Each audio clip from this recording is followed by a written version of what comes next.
For many, education is the foundation of a better future, but for some, it remains just a distant dream.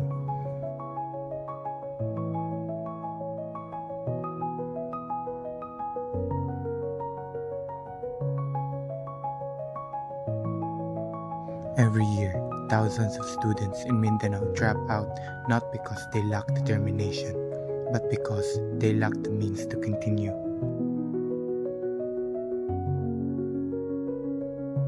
Education should not be a privilege for the few, but when the opportunities are scarce, who really gets left behind?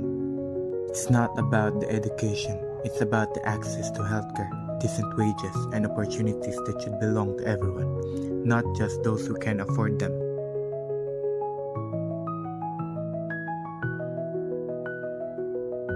Mindanao has long been promised progress, but promises don't fill empty stomachs.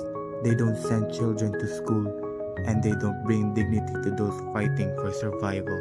Change is possible, but only if we stop waiting and start acting. Serbisyo, para sa lahat o sa ilan lang?